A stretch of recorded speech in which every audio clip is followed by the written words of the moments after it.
Zombie apocalypse.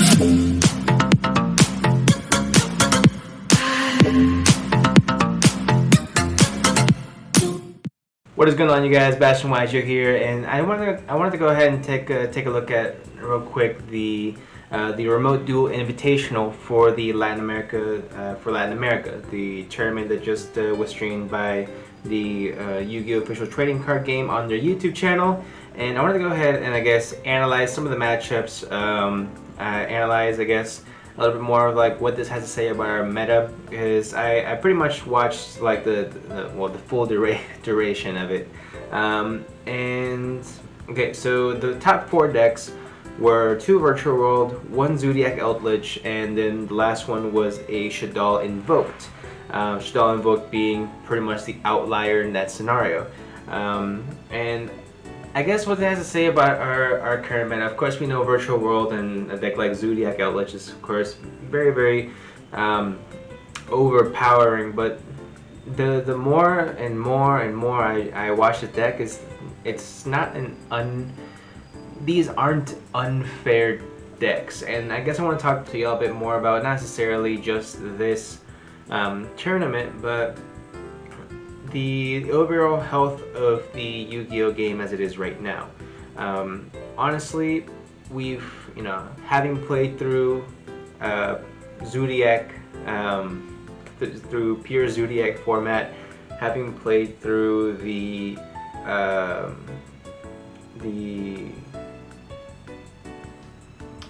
having played through Dragon Ruler, having played through Spellbook, all these, when True Drake goes at its full power, it's really, I don't know, I guess I'm just trying to get off my chest. Is that it's really nice to see. It's not nice, but it's cool to see that Yu-Gi-Oh is in a very healthy game state right now. I mean, the only real, I guess, say unhealthy card you could call that's overpowering or whatever it might be is VFD. So what does this have to do with, I guess, the ban list?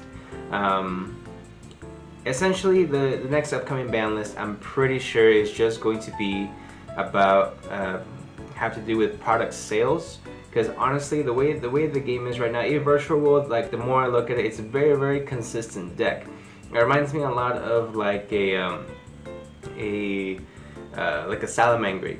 So it's the only reason why it's really good is because it's really consistent. By far, I personally believe Virtual World is probably one of the most consistent decks that we currently have, next to the Zoo Eldritch with Prosperity.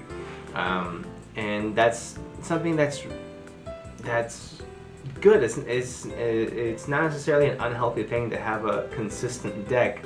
I guess the real issue I'm seeing with this is that the more I'm watching it, like I just really hope Konami doesn't hit Virtual World to a point where it's unplayable. It's a really cool deck. It's very consistent.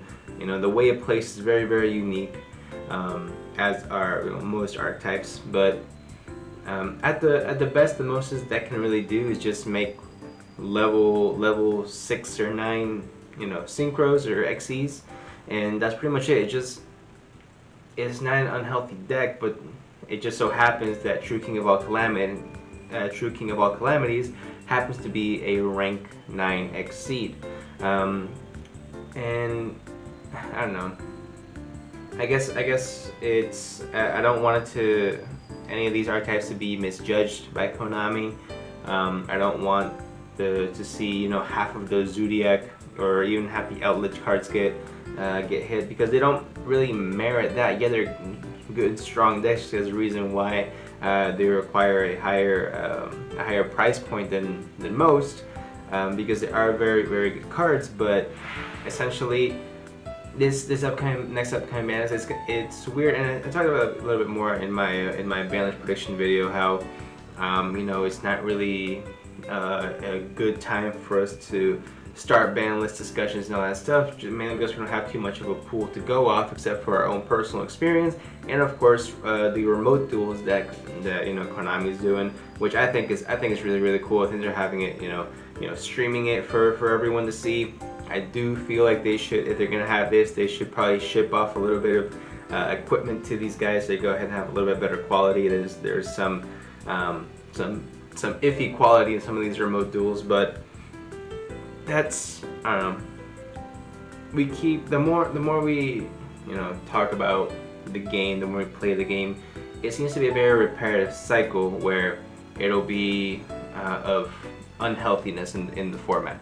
Whether it's one ridiculously overpowered deck that is tier 0 and guarantees wins, or last format itself we had things like Infernoble that would just loop your entire hand away, and then that's pretty much it, and you couldn't even respond to it. Like it was just insane. But I think this is probably one of the most fair formats that we've ever had, and I think that Yu-Gi-Oh players in general think a little bit too much of what's going to come in the future, and we don't take time enough to, I guess, appreciate what we currently have to have. In even an archetype like Invoked being such a small engine, so splashable, but that's never really talked about as far as being on the ban list, and it's been around since 2017, 2018, consistently being in top decks as well.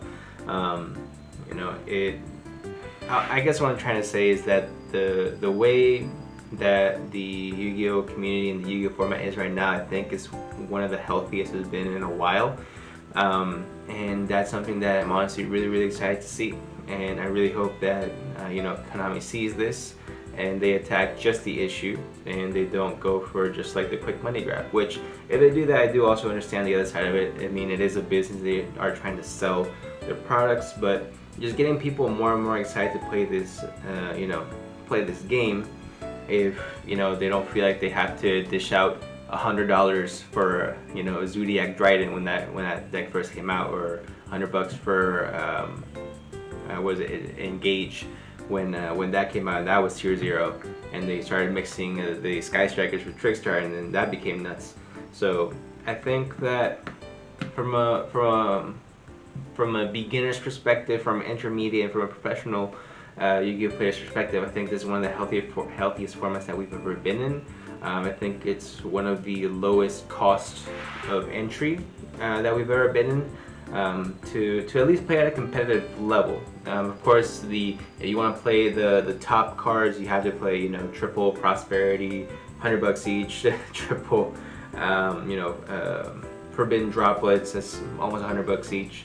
But those cards aren't, I wouldn't call them a necessity in order to play in a competitive format. I don't know, I guess I'm just spitballing here, but I just want to say that I guess I'm really glad the way that the game is going right now, and I hope that it continues being this way. I think that being as diverse as the format as it is right now, pretty much any deck can really win. Of course, you're gonna have a bit more of an advantage if you do play the Zoo Lich, or if you do play the Virtual World. I just think that having this format just makes it so much more fun, knowing that you can play pretty much whatever deck you want, and you have at least a chance to top or even to win, whether it's your locals or even one of these remote duel tournaments. So that's pretty much something I want to go ahead and I guess get out there. It's nothing too crazy, too informative. I just want to go ahead and I guess share my personal thoughts out there. We'll see how that goes every now and then. See if anyone's interested. If you have made it, I guess, this far, heard my rambling, I appreciate you. And here's my fuzzy dog. Hey, fuzzy dog. Okay. All right. She abandoned me. Alright, but if you guys, did enjoy my ramble, I'd appreciate the like button. Just go ahead and smash that roll gently for me, please. Go ahead and subscribe for more videos, guys. Not all my content is pretty much just me rambling, although I feel like sometimes it might be. I just wanted to go ahead and get my thoughts out there, but I guess I'll see y'all in the next one.